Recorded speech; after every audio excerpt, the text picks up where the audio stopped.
Hey everyone, I'm Jaden. And I'm Noah. We are the Super Gamer Bros, and this is the Super Gamer Bros podcast. We're just a couple of brothers who love playing games and love talking about games, so that's what we do.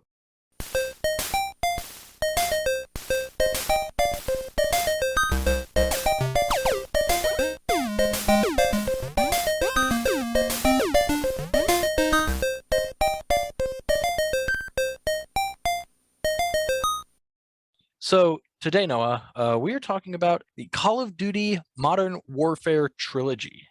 Right. So, as a trilogy, that means we're talking about all three of the Call of Duty Modern Warfare games. And now we have to specify the originals. Yes, the Um, original trilogy on yep. PlayStation 3, 2007 was when Call of Duty Modern Warfare came out. Call of Duty 4 Modern Warfare. Oh, I didn't know if that 4 was ever actually part of the title or if that was just like community given. No, because it was like it was the fourth Call of Duty game. That's true. That's true. It was also the first multiplayer Call of Duty game. That's not true. Is that not true? No, it was just the first that was so big. Really? I thought Call of Duty 3 wasn't multiplayer.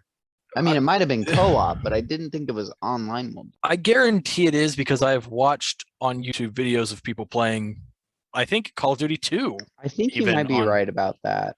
on YouTube. Weird. But you're right. Call of Duty 4 is the first one that blew up and made Call of Duty what it is today. Yeah, like I definitely wouldn't say Call of Duty was a small series before Modern Warfare, but Modern Warfare is what like it was everywhere after Modern Warfare. Right. And for us, our introduction to the Call of Duty series was, in fact, Modern Warfare 2. That is correct. And that's the we thing, did play Modern Warfare 2 first. That's the thing, now whenever you talk to somebody about Call of Duty, it's like, their favorite Call of Duty is usually the first one they ever played. For the A most lot part, of people, a lot of people I talk to, like, as it goes on, I mean, people will it's start on even Black Ops and later, and they don't even think about Modern Warfare. Yeah, no, you're correct. I mean, I even think that that's something that actually even applies to any game series ever for the most part, especially games like Call of Duty where there isn't a lot of change game to game. Obviously, compare it to like God of War, How the dare you? original. Well, I'm saying like, the original God of I'm War. joking. I'm Yeah, joking. That's the trope we all know compared. is they Yeah. release Call of Duty every year. Well, I'm just saying, even not even just releasing every year, just the similarity of the games of it's the first person shooter. I feel like in terms of especially modern, obviously everything is if you make a first person shooter game today, it's going to be compared to Call of Duty because that's like the baseline for a good FPS series, or at least like a decent FPS series. It is, and for good reason. I mean, Modern Warfare is where it started, and these are the games that made again, it's not where multiplayer it for started. us. Or where the hype started. I mean, where the hype started. Yeah, this is you're absolutely where correct. everybody started playing it. This is where Call of Duty became what it is today. I mean, strictly speaking, it's a FPS game just like any other. There's truly nothing that mechanically stands it apart from any other FPS game I've ever played. But the hype and the romanticization of Mortal Kombat, excuse me, the romanticization of Call of Duty. Like, I mean, when I talk to coworkers who I'm like, do you game? I don't know. Like, do you game seriously or are you just a casual gamer? And they'll be like, oh, I play Call of Duty. Everybody to this day still says they play Call of Duty. And it's also one of those game series that, again, I think Modern Warfare was absolutely the start of breaking into mainstream society in general. Like, and I mean, like, maybe TV shows, movies, talk shows, like any other thing. Like, if you look at like maybe sitcoms, whatever, if they want to show people playing a game, it's typically a Call of Duty game because everybody knows what Call of Duty is. Even people who don't play games know what Call of Duty is, That's true. It's such a phenomenon. It's reached its way into mainstream. And it did, probably, you're right. I never thought about that, but Call of Duty was probably a big helping hand for the gaming industry to make it more into like the mainstream spotlight that it has reached today.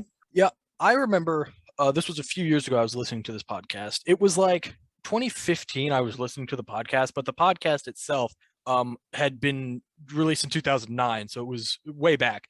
And I remember in this podcast thinking like, wow, 2009 was a long time ago, when the guys in this podcast were talking about the new on TV commercial trailer for Modern Warfare 2, and how that was so like weird because you didn't see video game commercials ever.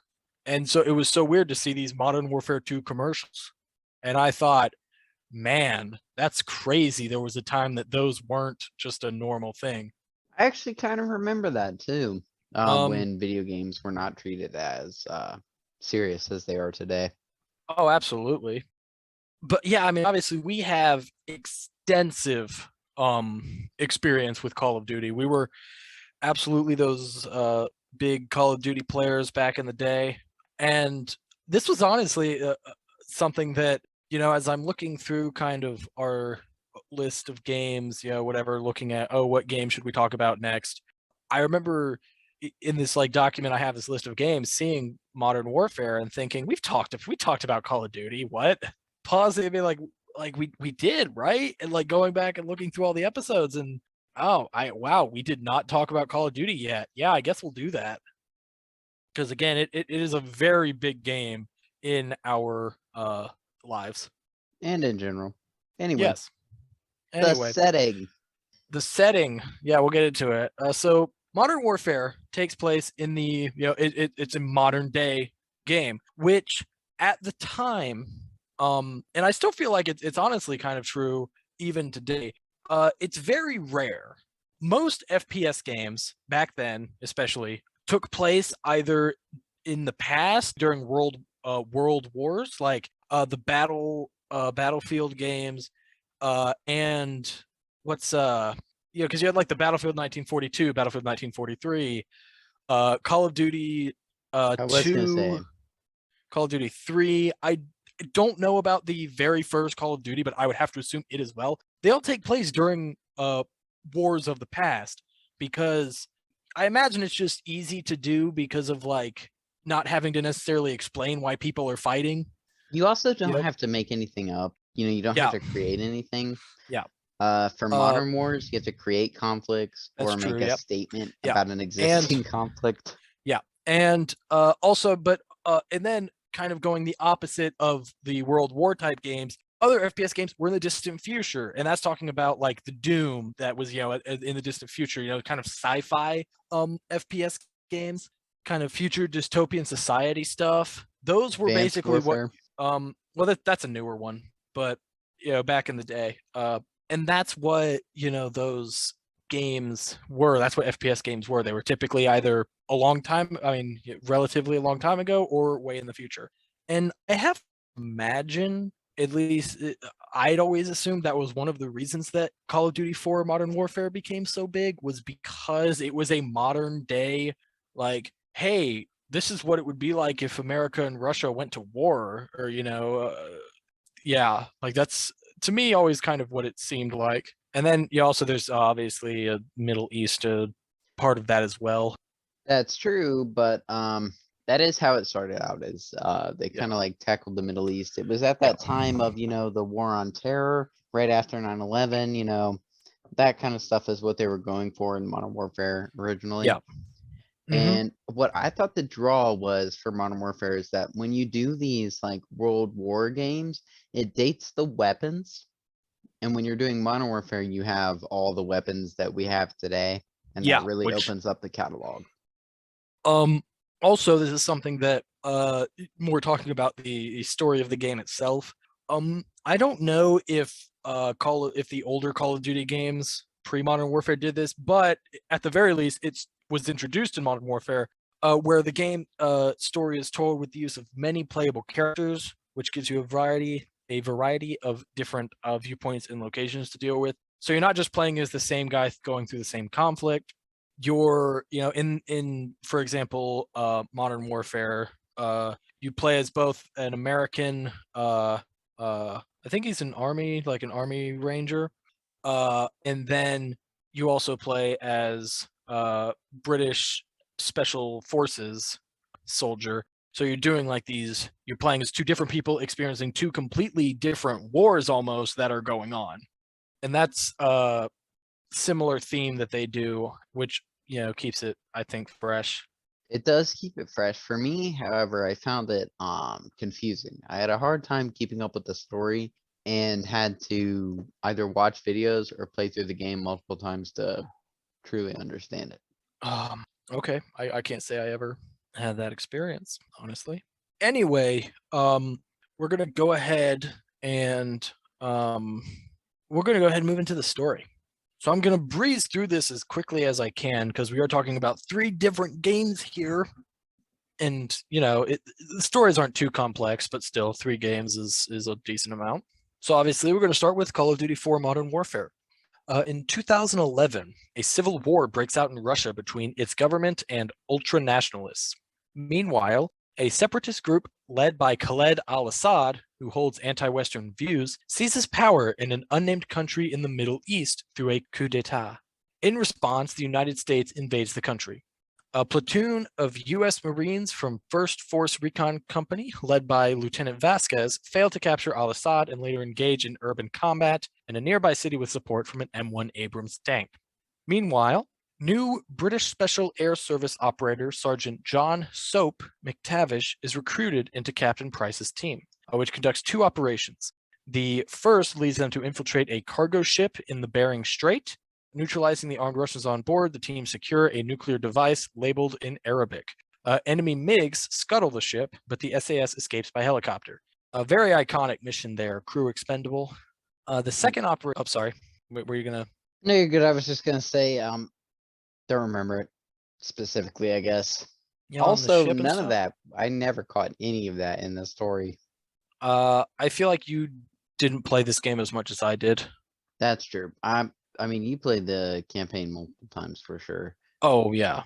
but Dozens. I just played through it once to experience it, Yeah. and so I only really understood the protagonist and the immediate characters surrounding them. I did not understand that there was so much going on Oh, yeah. politically. Oh, yeah. Very political. So the second operation tasks the SAS with rescuing an ally, a Russian informant named Nikolai, working within the ultra-nationalist party. Assisted by Russian loyalist forces, Price's team extracts Nikolai. However, their helicopter is brought down, forcing the team to make their way through enemy territory with support from an AC-130 gunship before they are extracted. Intelligence gathered from these 2 missions indicates that al-Assad may be in possession of a Russian nuclear device. The U.S. launches a full-scale assault on al-Assad's presidential palace, aware of the possible nuclear device. As SEAL Team 6 raids the palace, the USMC engage al-Assad's ground forces. However, the assault ends in catastrophe when the nuclear device suddenly detonates, wiping out most of the city along with everyone in it. Refusing to assume al-Assad dead, Price's team, supported by Russian loyalists, raids a safe house in Azerbaijan where they locate and capture al-Assad. During the interrogation, Price answers al-Assad's phone before executing him, revealing that the caller was the leader of the ultra-nationalists, Imran Zakhaev. Price reveals that in the aftermath of the Chernobyl disaster and the collapse of the Soviet Union, Zakhaev profited from nuclear proliferation and used his new wealth to lure Soviet army soldiers to form his ultra-nationalist party. Price and his superior, Captain Macmillan, were ordered to assassinate Zakhaev in Pripyat, Ukraine in 1996, where Price fired upon Zakhaev with a sniper rifle from a hotel. However, the shot only severed Zakhaev's arm. Price and Macmillan barely escaped Zakhaev's forces. Oh, I was gonna say, shout out to MK Azerbaijan. Azerbaijan is a country, I'm pretty sure. I'm not 100% about that. The US is not very good on geography in their education.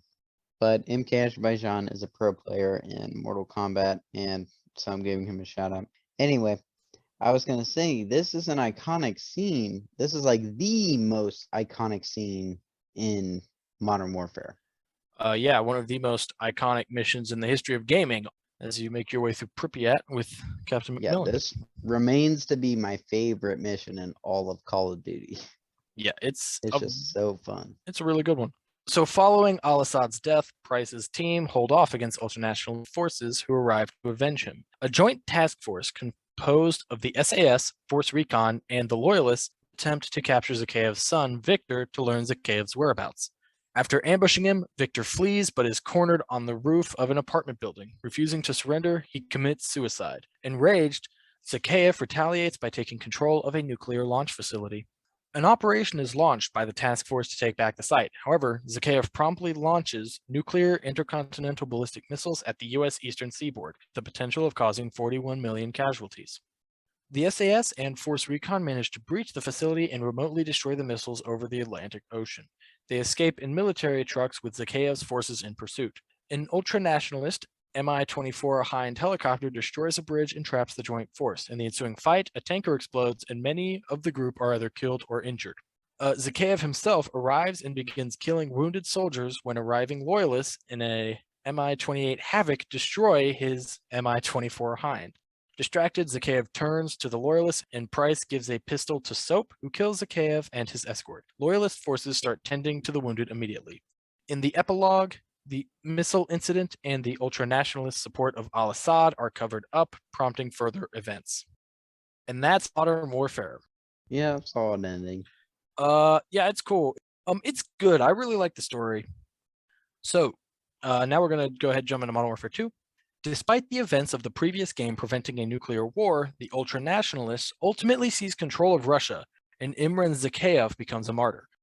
Diplomatic relations with the United States plummet as a result, while Vladimir Makarov, an ultranationalist extremist and Zakhaev's protege, commits to a 5-year campaign of vengeance against the West with acts of terrorism.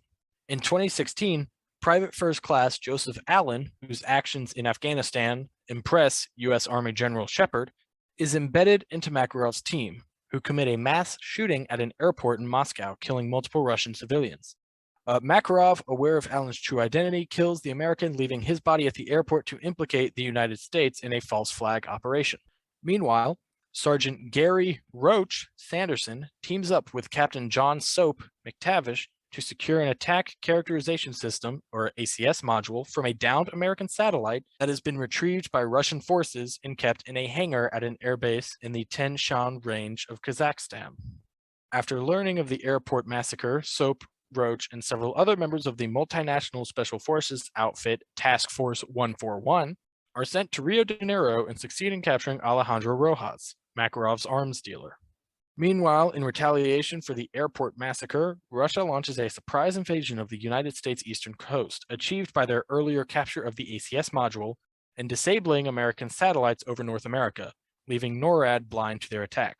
Learning that Makarov's nemesis is imprisoned in the Russian Far East, Task Force 141 partakes in a counteract there and rescue the prisoner, Captain John Price. In an effort to give the US forces a much-needed advantage, Price boards a Russian nuclear submarine and launches a ballistic missile which detonates above Washington in the upper atmosphere. During the counterattack, the Americans save the White House from a United States Air Force bomb run to deny the city to the Russians, retaining control. Task Force 141 are sent to 2 separate locations. Roach is sent with Ghost and other members to a safe house on the Georgian border, but are betrayed and killed by General Shepard to tie up loose ends for his involvement in prolonging the Russian-American War. Meanwhile, Price and Soap are ambushed by Shepard's own private forces battling Makarov's at an aircraft boneyard in Afghanistan, but manage to escape. Makarov reveals Shepard's location. Price and Soap launch a suicide mission to take revenge on Shepard. After a lengthy pursuit, Soap attempts to kill Shepard, but is stabbed in the chest. Price engages in a fist fight with Shepard, giving Soap enough time to pull the knife from his chest and throw it at Shepard, killing him. Nikolai arrives by helicopter and evacuates Price and Soap, leading to further events. Iconic. When he pulls the chest from himself and throws it. So good. Also, the betrayal is good. It has the no Russian mission. This is why Modern Warfare 2. It has Ghost. Yes, Ghost, who is barely mentioned, by the way. Honestly, he didn't do much, but he is influential. Yeah, Modern Warfare 2 is one of the best in the trilogy. I think it really is the best, but it's not my personal favorite, is how I feel about it. I got you. I get what you're saying.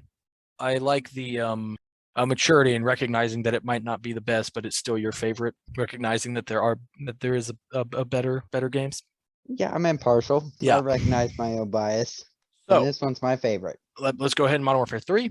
Not the story, but the game in general. Immediately following the events of the previous game, Soap is extracted to a Russian loyalist safe house in Himachal Pradesh. alongside Price and Nikolai. Makarov's forces, however, arrived soon after, prompting the now disbanded Task Force 141 members to flee with assistance from Yuri, one of Nikolai's associates who shares a common grudge against Makarov. Meanwhile, a 4-man Delta Force team, codenamed Metal, assists U.S. forces in defense of New York City, currently under siege by Russian forces. Metal destroy a radio jammer and reestablish USAF superiority. They then board an Oscar II class submarine and use its own missile payload to destroy the Russian Navy in New York Bay, prompting Russia to withdraw its forces from the East Coast.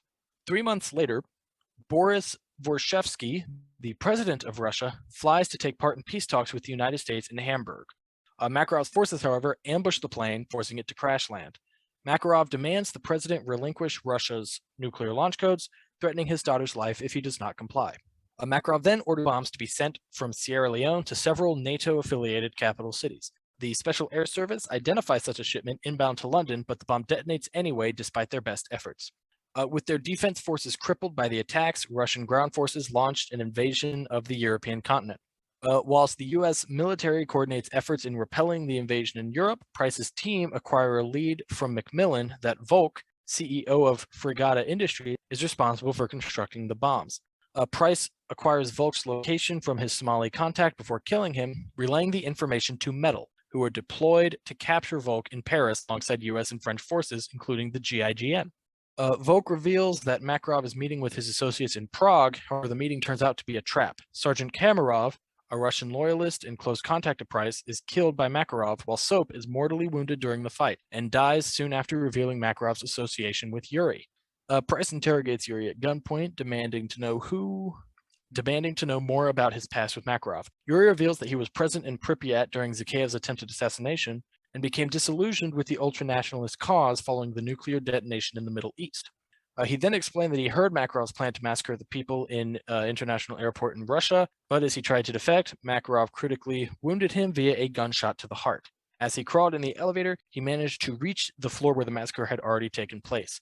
He was eventually rescued by airport security, and Price begrudgingly cooperates with Yuri, and with further help from Macmillan, infiltrate Makarov's castle base to acquire intel on Makarov's whereabouts.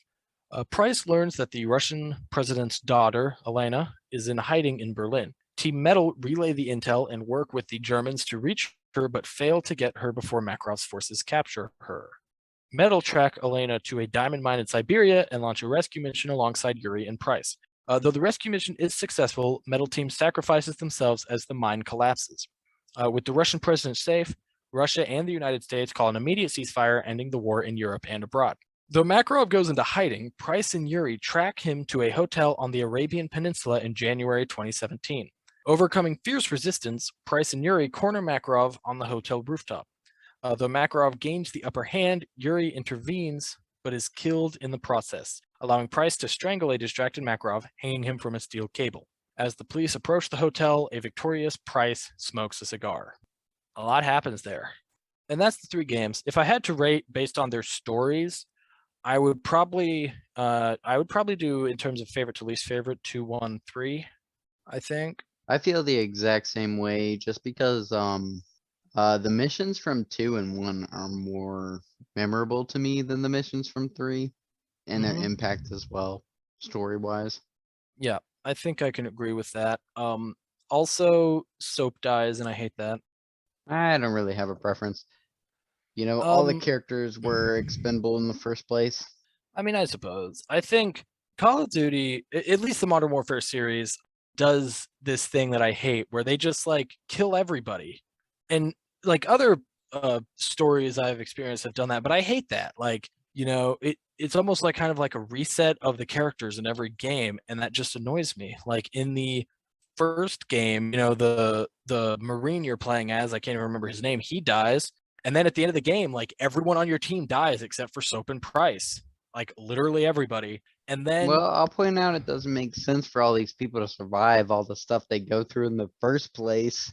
well, I'm saying it just, I mean, all this stuff in the first place probably wouldn't happen realistically anyway. So who cares?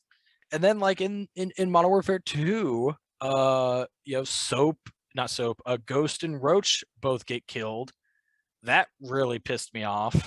I was really upset by that. Like, it was stupid. For no and- reason. Yeah, for pretty much no reason. And then in Modern Warfare 3, all of Metal Team dies, except ironically the guy that you play as. For some reason, he's just not present. Soap dies, and then Yuri dies. And, like, literally everybody but Price dies, and I just hate that. I hate when stories do that, like kill off a bunch of characters for seemingly no reason.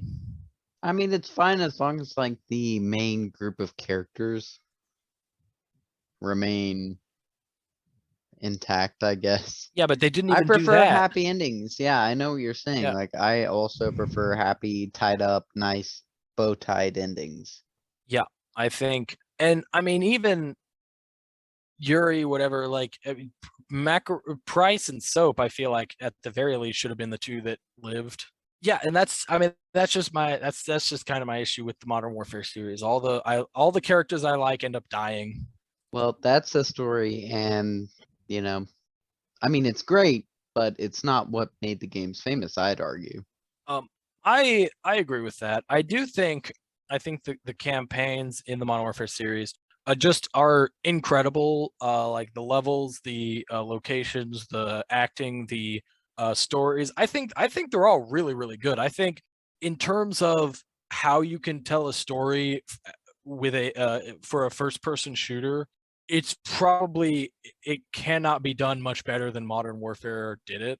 And comparing other FPS games, there are not a lot I can say hold up with the Modern Warfare series. And I would say of the games that do, like, still a number of them are other Call of Duty games. Call of Duty has always been really good with their stories. And I respect that because, as everyone knows, nobody plays Call of Duty for the campaigns. Very true. They play it for the gameplay. Right. The game, Like that segue? sure. The gameplay, obviously, as everybody knows. So, Call of Duty is a first-person shooter and takes place on a level-by-level basis. Players make their way through the linear levels, fighting through large groups of enemies and completing objectives. That's the campaign specifically, usually. There's also objectives in the multiplayer depending on what game mode you're playing, but we'll get to that. I mean, yeah, but they're not like the campaign actually has True objectives. You're right about that. yeah, It's like, yeah. make it to this area and, operate this tank or this gun and blah, blah, blah, blah, blah. But in multiplayer, the objectives are more like take this point or, search and destroy, plant the bomb, those kind of objectives. I understand what you're saying. So the multiplayer, typically 6v6 gameplay, a large variety of maps based on campaign levels. There are plenty of guns in these games. Obviously, the amount of weapons are a staple, primary, sidearms, blah, blah, blah. You know the deal. You know, your submachine guns, light machine guns, assault rifles, sniper rifles, shotguns, Shotguns, right? Pistols, shotguns. rocket launchers, anything. There are also kill streaks, right? When you attain a certain number of kills in a row, you get a special ability like a rocket from the sky, an AC-130, what have you. It is multiplayer. It's all those things we all know and love and have played for the last 10 to 15 years. Yep. And I Leveling mean, up, prestiging, what have you. all the good stuff. Yeah, I did really, I think, just talk of, I have constantly, I've said it in probably every episode of this podcast, I am not a multiplayer guy. I don't play multiplayer games. I don't do it. This is However, upsetting for me. what? I said That I this don't is play upsetting for multiplayer? me. Yes, I just need Yeah, more people to play multiplayer games with. Oh, I'm sorry. But Call of Duty, Modern Warfare, specifically Modern Warfare 2, Modern Warfare 3, I was all in. Really, Modern Warfare 2, we did split screen multiplayer. We had a friend that I remember most specifically, it was like one summer where the dude literally stayed the night at our house every other day, sometimes 2 nights in a row, all the time. He would stay the night at our house, and the entire time he was there, we would pretty much just play through Call of Duty. We would play Modern Warfare 2 on Rust. It's the only map we ever played. Split screen multiplayer, where the leveling, the gun unlocking, gun camos, all of that is the exact same as multiplayer, but obviously it's just your own little accounts. And that is, I can't even tell you how many hours we did that because we would just play a match. When someone win, we just restart and do it again. No, these games are completely infamous for the amount of fun you can have with a group of friends playing locally or online. Absolutely.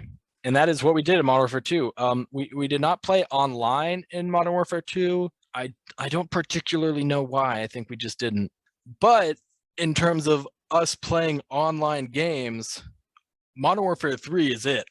I can very confidently say there is not a Call of Duty game that we have played more than Modern Warfare 3. There might not even be a game we have played more than Modern Warfare 3. You know, it was what's it called? I don't remember how old we were when Modern Warfare 3 came out exactly, but it was literally we would get home from school, we would turn on Modern Warfare 3, and we would take turns playing multiplayer matches until we went to bed. Like that was 5 days a week. And then on the weekend, we would have a friend over, and then that friend would just be included in our rotation of taking turns with Modern Warfare 3 for the entire day with some breaks. Like that is basically the only game we played in that period of time, and we played it nonstop. I don't know what it was that made Modern Warfare 3 so much fun online, but Yeah, I played it, it, like you said, a ridiculous amount of hours online on Modern yeah, Warfare 3. yeah. It's like we don't have we don't have a tracker of how much we played it, and obviously like we played on the same account, so like if the playtime on that account would be like 200 hours, it's like, well, I guess divide that by 4 and that'd be about how much we each personally played of it. Yeah, I don't know, because I do remember we would a few times went back and played Modern Warfare 2 just online, just for I don't know. And it's just something about Modern Warfare 3 is online. It was tight, it was weighty, it was fun. I don't know, man. It was the best online experience I've had in a Call of Duty game. And I have briefly played a few of the newer games online, but none of them to me match what Modern Warfare 3 was. And even other online games I've played in general, I don't think really match the fun that was Modern Warfare 3 for us. I completely agree. Whenever people ask me, I to this day state that Modern Warfare 3 is my favorite of all time. Yeah. If you're even talking about online experiences of competitive multiplayer, the only game I can say even comes close is The Last of Us. The online experience of The Last of Us is very, very good. But even then, I don't think I would pick The Last of Us over Modern Warfare 3, just in terms of how much we played it and how much fun it was. I agree, but that's a good call up. The Last of Us multiplayer is good too. Yeah, I'll always give a shout Anyway, out to The Last of Us. so anyway, the continuing in the gameplay, just some extra bits of gameplay we have here. Call of Duty games, we're talking about 3 of them, they're deep. So first of all, we have the Mile High Club, which is a bonus mission in Modern Warfare where you have a short time to race through a plane and rescue a hostage. This Um, basically served as a precursor to Spec Ops missions. yeah, I do just want to say Mile High Club, also one of the most iconic gaming missions of all time for Very something we will fun, talk about later. Yeah. very fun. Anyway, Spec Ops. You can talk about Spec Ops. All right. So Spec Ops, as it's kind of known, was introduced in Modern Warfare 2. There are short missions that you can do either solo or co-op, with differing objectives ranging from reaching a certain point, eliminating all enemies, extracting intel. So many different kinds of missions. And they typically are kind of like the multiplayer and I would say the campaign maps. They're typically smaller versions of those campaign maps. You get stars for completing them, 1 to 3, depending on the difficulty you played. You play on the hardest difficulty, you get 3 stars and down. And I mean, I think Spec Ops is, in terms of like a side activity in a video game, again, one of my favorite of all time, one of the best of all time. I absolutely love Spec Ops. It is an extremely fun experience, but it can be quite difficult. Those missions can definitely get very hard. And I'm pretty sure Modern Warfare 2 introduced, I think, one of the most iconic Call of Duty enemy types of all time with the Juggernaut. Heavily armored enemies that carry light machine guns, take a lot of bullets to take them down, and they can just rinse through you with their weapons.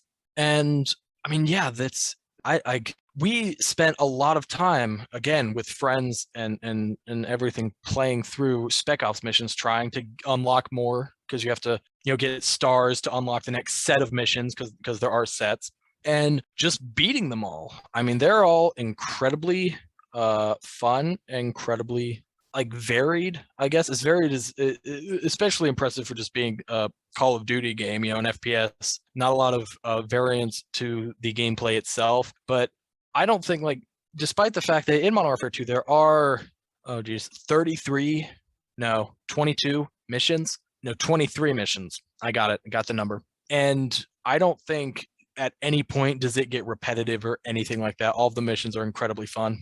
That's true. They do a great job of adding a lot to the single player content of Call of Duty that the later games, the more modern ones, don't have. They also did have a few Spec Ops missions in Modern Warfare 2 that were actually callbacks to the original Modern Warfare. That was cool as well. And then, of course, Spec Ops did return in Modern Warfare 3.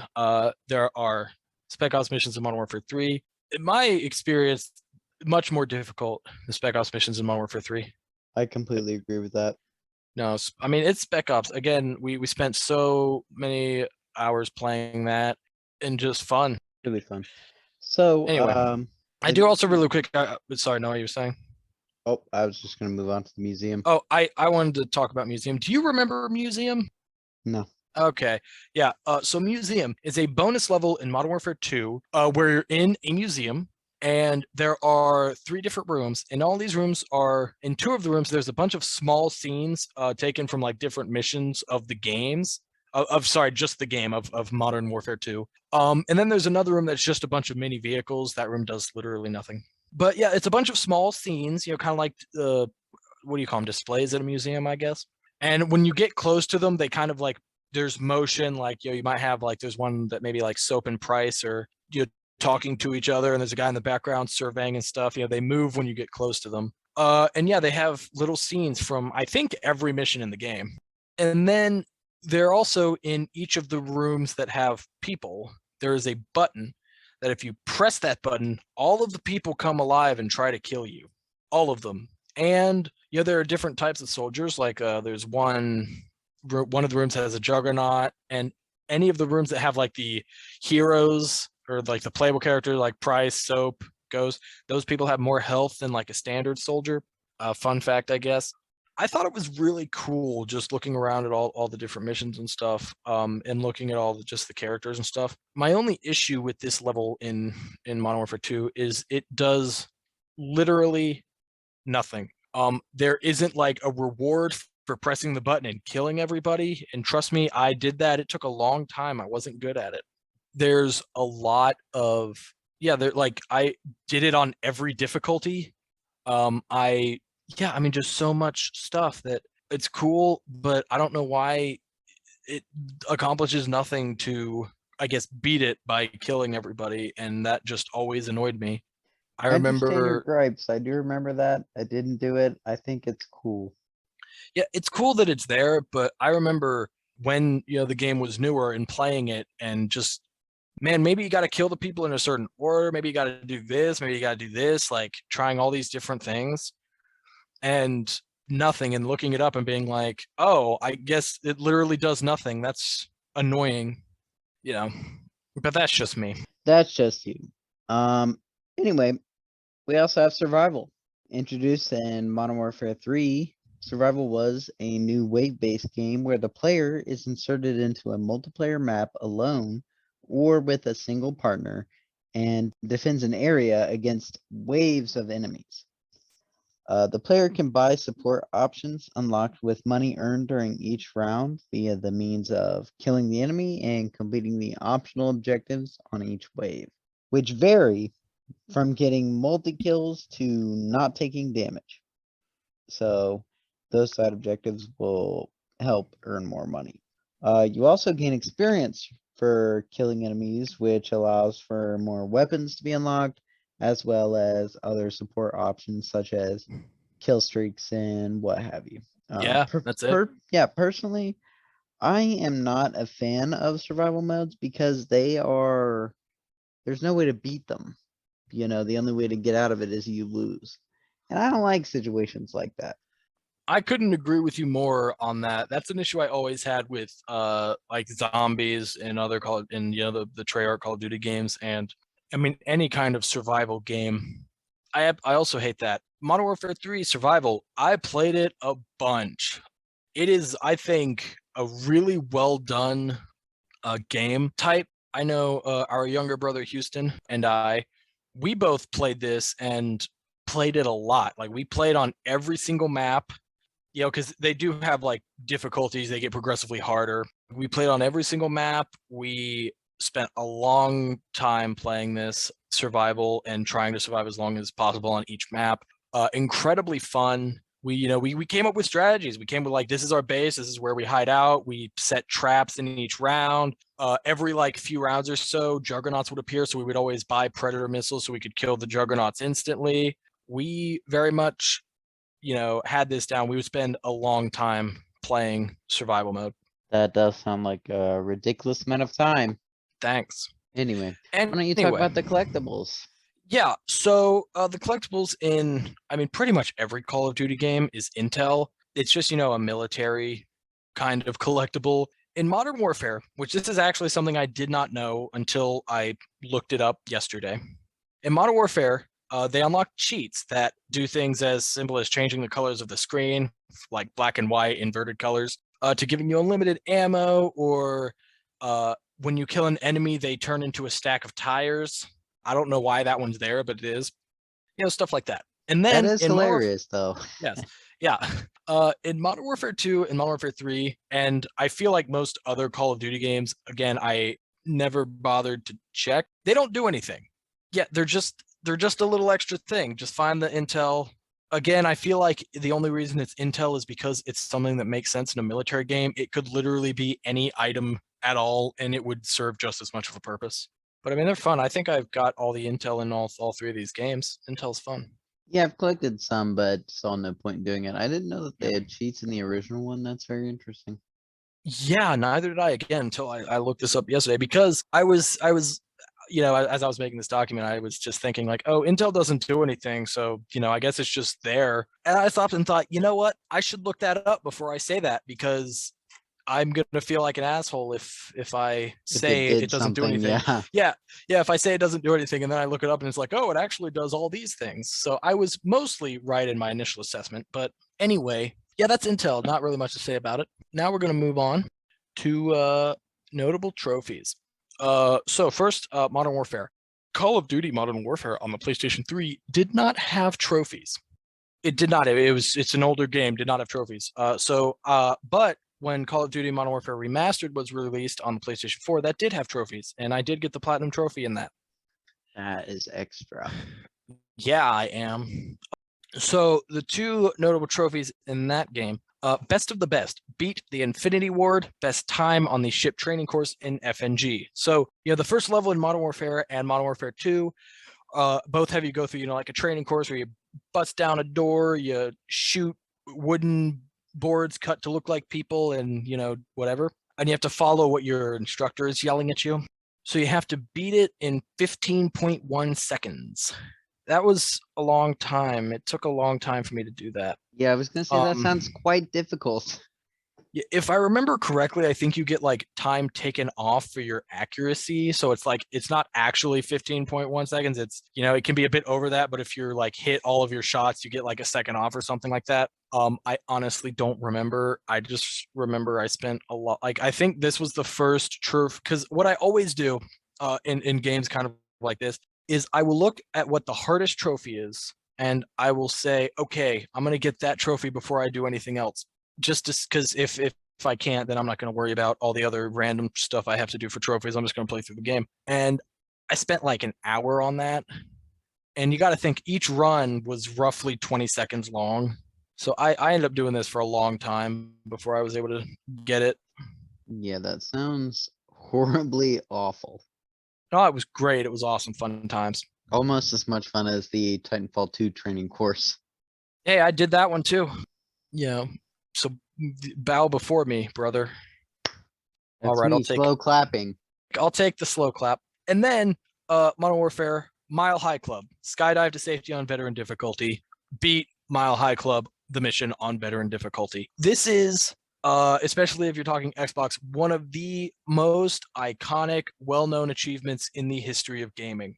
If you look up any like hardest Xbox achievements list online, I guarantee you 100% of the time you will find in either the honorable mentions or on the list itself, Mile High Club. Obviously, on veteran difficulty, you die very quickly. And on Mile High Club, there is a time limit, and the time limit is shorter on each difficulty. On the easiest difficulty, I think you have like 4 minutes. On veteran, you have a minute and a half. So you have 90 seconds to get through this level. And again, you die very quickly, and there are a lot of enemies. So it's actually like, it's very interesting if you watch someone play through it, because there is actually like a strategy that you can follow that makes it like you have to kind of do it this way. Like, oh, the first thing you're supposed to do is flashbang this guy to the left and then run forward and shoot these two guys. And then in the next room, throw a flashbang and run through, like straight up, like there is a strategy to it. Yeah, it is very specific. It is very tightly timed. Yeah, and it is very difficult. And you accomplished that? Yes. Well done. Thank you. Yeah, it's just difficult. It is one of the most difficult achievements in gaming. And it's one of the most iconic. I like absolutely, even if say Modern Warfare Remastered never came out and the game didn't have trophies, I would mention Mile High Club because it is just one of the most iconic achievements in gaming history. And then we move on to Modern Warfare 2. The only trophy I feel like is really notable in that one, Star 69, earned 69 stars in Special Ops. As I said, 23 missions, beating every mission on Veteran gives you 69 stars. Noah, why is this trophy notable? Because it is extremely difficult to get all the stars. I suppose that's correct. I was hoping you would just make a 69 joke. You really let me down there. I know that's what you were fishing for. I just wasn't going to give you that satisfaction. Oh, that's fair. You that's or fair. the viewer. You can't even call him a viewer. There's nothing to view. Right. I'm sorry. I should have said listener. Yeah. I knew as soon as I said it, and you're gonna comment on it. Whatever. Anyway, yeah, this is another kind of fun memory I have of playing games. Was Houston and I playing through and getting, I think on all except 5 missions, we did all of them on Veteran. And there were 5 that him and I just could not do. So I did what any reasonable person does. I got a ringer. A friend of mine who had already done this, and he had strategies for the harder missions to make them all pretty laughably easy. And we did it. And him and I, like, he came over one night and we played for like 2 hours and beat those 5 missions. And it is, yeah, it's honestly one of my favorite gaming memories was when he came over and we played it together. That's fair. I mean, some of my fondest childhood memories are of the Call of Duty franchise. Yeah. And then I will say Modern Warfare 3, not really anything. There is a trophy for, I guess, 2 trophies in that game that I would consider, I guess, impressive. One is on every survival map, you have to get to wave 15, which is what Houston and I did. Took a long time. It's very difficult. And getting all the stars in Special Ops in Modern Warfare 3. I haven't done that. Houston and I were trying to do that many years ago. I still have that save. In case I ever wanted to go back and try again. But yeah, we did give up on that one because, as I said earlier when we talked about Special Ops, the Modern Warfare 3 Special Ops, much harder than Modern Warfare 2. That makes sense to me. I remember it being that way also. But we only had, I think, like 4 left or something. We were pretty close. Anyway, that's trophies. We'll go ahead and move on to our questions. Favorite moments, Noah? Gosh, I guess my favorite moment, I'm going to call it in the story. Obviously my favorite moment's multiplayer or Modern Warfare 3 playing online with my friends. But in the story, my favorite moment is the end of Modern Warfare 2 when you pull out the knife out of your chest and throw it. Just a hugely iconic scene in all of Call of Duty, I'd say.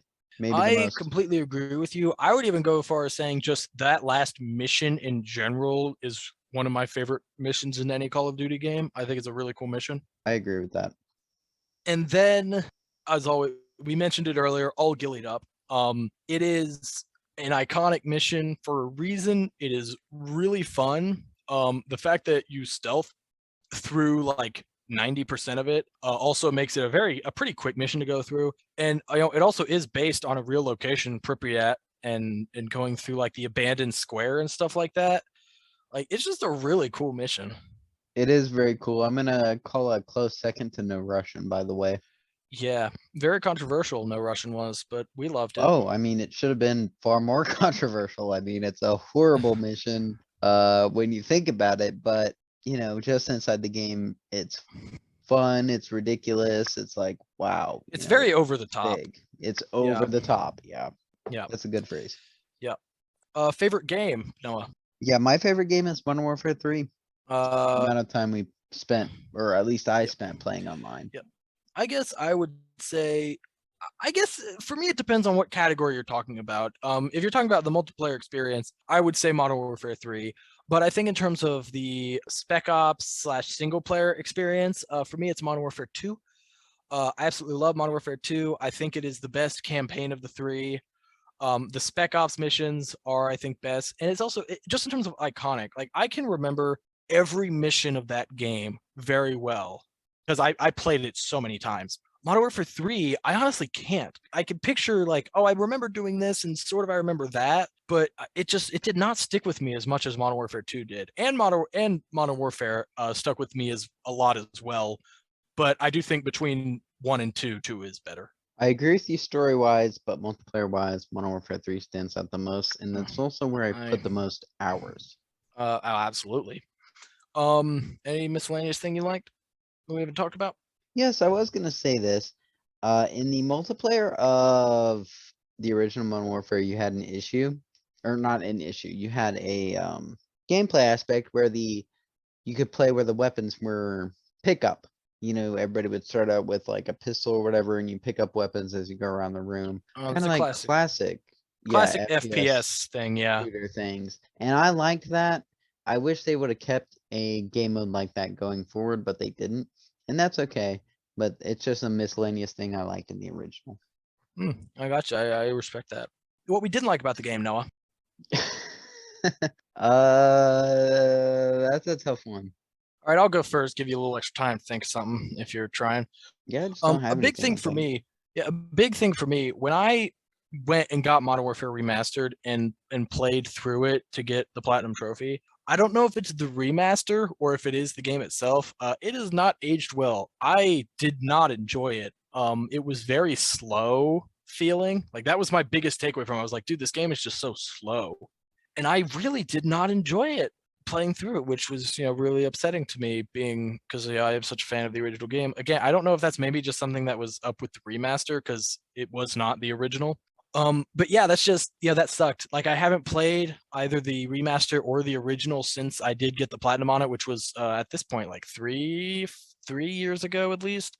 But yeah, it's made me like not want to play Modern Warfare again. I've played Modern Warfare 2 and Modern Warfare 3 a bit since then, like the two of them, and they still feel great. It's just, yeah, I don't know. I don't know if it was the remaster or not, but I was really upset with how much I didn't like it. That's unfortunate. Yeah.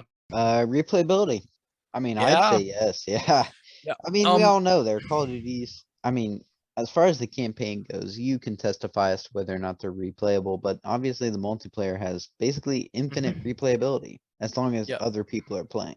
Yeah. I think the campaigns are very replayable. I think having a mission by mission story and or I guess approach, and the fact that you can literally pick whatever mission you want, it is so easy to just go in and play all gillied up and not have to play the rest of the story to get through that, which is, I mean, honestly rare in games nowadays. Typically, the story exists. There might be a chapter select, but it's like it's one big story. But in this, it very much is like several small localized missions with an overarching story behind them.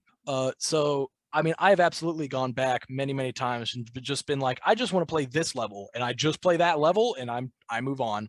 Really adds the replayability for me. And then of course multiplayer. It's you can play that forever. Yeah. So then we'll go ahead and move on to the DLC. It's been a while since we've talked about DLC in a game. So map packs, classic FPS thing. Map packs. They're extra maps. That's all I can say. Yeah, I mean, there's really nothing else to add except, just different designs for the maps that we shoot each Mhm. other on. Yeah. Which I give credit to Call of Duty. Most of their DLC maps I liked. I mean, I like them all. I think more maps, the better. right?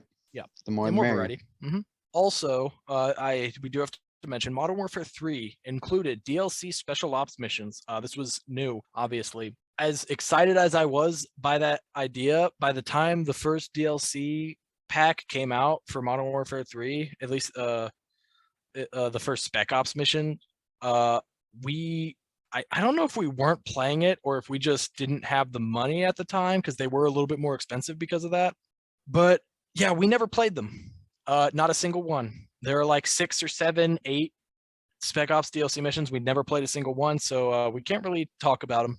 Yeah, no, I don't know why we didn't get them either. Probably money. We were kids at the time. Yeah.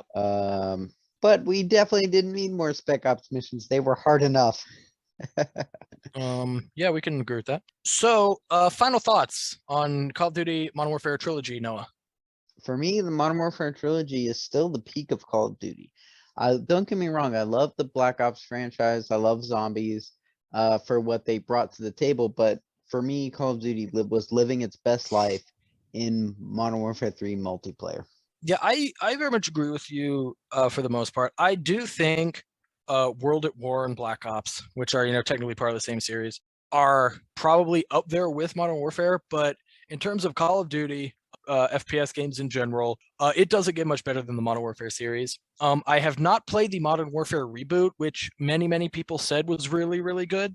So I can't comment to that. But certainly, I think Modern Warfare 2, Modern Warfare 3 was the peak of Call of Duty, and it unfortunately has not gotten back to that for me. I've played a bit of several games since, but none of them have drawn me in as much as the Modern Warfare series did. I feel like even all time, gaming I feel today would not be what it was, for better or worse, without the Modern Warfare series. I completely agree. It is just iconic. We've used that word a lot today, but there's a reason. So that's Modern Warfare. Hey, yo, you have to cut this out. I'm sorry. I love you though. My babe's out there making food and I'm hungry as Jaden, and you're keeping me in here for the indie bit. Unmute your mic. Start talking. Sorry, I'm muted. I was muted. Anyway, now we move on to the indie bit, the bit where we talk about indie games. Yay. So today we're talking about the Artful Escape. So the Artful Escape, you basically are playing as, what is his name? What, Joseph Vendetti? His name is whatever you make it after a certain point. Well, might I remind you? Or I think Joseph, or Isn't Joseph that his the whole uncle. point of the game? Yeah. Joseph Was Joseph the uncle? Francis is his name. Vendetti. Francis, you play Francis is the uncle? Character. You play as so you play as Francis Vendetti, a struggling folk musician living in the shadow of his uncle, who is a famed folk genius, Joseph Vendetti, who basically also has dreams of being like a sci-fi rock and roll star, but doesn't have the courage because he just doesn't think people will take him seriously, pretty much. And then he meets this girl and gets recruited by this man from space to travel across the universe and perform this crazy sci-fi concert. And that's the story. The gameplay, the game is a mix of a very basic platformer, very basic jumps, sliding, do a lot of sliding and running. And it is also Simon. The game where you have like the 4 colors and it's like it'll flash red and then you have to press red and then it'll do like red, blue, and you press and it keeps going. Yeah, it's that. Those are the 2 different types of this game. Noah, what do you think of the Artful Escape? Wow, I mean, like, story-wise, voice acting, visually, the music, it's all great. But as far as the actual gameplay goes, you said very simple platforming and Simon type of rhythm gameplay. That is an accurate description. It is very simple. It is far too simple for me. I would call this a glorified walking simulator. But that being said, the voice acting, the music, the visual, like the artistic design of the game itself, the writing, all of that is pretty much fantastic. Like I do consider this a short brilliant movie experience. I loved it. It's my first rock opera, which is what I kept thinking this is. This is the definition of rock opera. He goes into space and he's just wailing on a guitar. That's I a mean, rock opera. So yeah, yeah, I actually ended up liking this one just because everything else covered for the fact that there was a lack of an actual game there. Noah, I 1,000,000% agree with you. This game is one of the most artistically unique and beautiful games I have ever played. I was blown away with all the different alien worlds and stuff. It was really, really cool. I didn't think rock opera, but man, when you said it, I was like, oh man, I've never seen a rock opera, but that's absolutely what a He's rock like opera is. trilling away on a guitar while floating in Yeah, space. that's I'm like, that's if this that's isn't a a rock rock opera. opera, what is? Yeah, absolutely. I 100% agree with that. And like you said, the voice acting is really good. Very, as we were realizing just before recording this, we were talking about it a bit. Very stacked voice cast somehow, and the music is really, really good as well. Absolutely. I mean, I agree with everything you said. The only thing to me that was lacking was the gameplay. I did not realize it would be so simple. Like with the platforming itself, very simple. There aren't any like enemies. The only way you can even sort of die is fall off, is miss a jump. But even then, you typically instantly just respawn. It's not much to it. There is kind of like, I guess, sort of an RPG aspect to it because you do kind of decide your name, you decide your backstory, and all this stuff. Yeah, it was just the gameplay. I specifically, I mean, I even have to just say I was not a fan of the Simon part of the gameplay. One, it's really weird. You have to basically the entire time you're platforming, you have to hold down the square button to play the guitar because doing that actually matters. Like the background, the environments, the creatures react to you playing. So you have to hold square to play for that, which I don't have a problem with. One, because the music itself and the guitar is very good sounding, very nice. And two, the interactions that happen because of you holding square are all really, really cool. I don't know why you wouldn't play this game holding down the square button. Right, very visually appealing. Absolutely. But yeah, the Simon sections, I don't like you can't even call it a rhythm game because No, they're the you worst. don't Like, it was you don't awful. yeah, it's like one, you don't have to match the rhythm of the person you're copying. Like I did just because it's You could. easier. Yeah, and I think it's easier to do that. But even the very first time you do it, the guy says like, "Okay, now do it, but play it in your own rhythm. You don't have to match me." And it's like, yeah, I guess you could do that, but I don't know why you would because you're trying to match a pattern that as the game gets on, they do get a little more complex. Certainly never get hard, and there's absolutely zero penalties for messing up anything. Sure, you Um, just try it again. yeah, it just restarts it. All in Um, all, this is a and I'll great tell casual you, game, I'll though. tell you, I'll tell you absolutely how easy this Simon game is. During the final boss of the game, I was looking at my phone and looked up and was like, "Oh crap, I didn't see that pattern. Oh well, I'll just press a button and mess up." And I pressed a button. Oh, that was right. Okay, I'll just press a different. Oh, that was right too. I'll just. Oh, I got the pattern. Okay, yeah, let's move on. Like I didn't even see it, and I just That pressing is random so buttons got funny. the pattern. I was like, what? Just Um, single buttons. yeah, every Weird. time. Yeah, so it's certainly very interesting. I would absolutely say it was a positive experience, but not for the I'm gameplay. confused about the ending. Did he end up the captain Yeah, he's the or not? captain Okay, but why was he back in Calypso, though?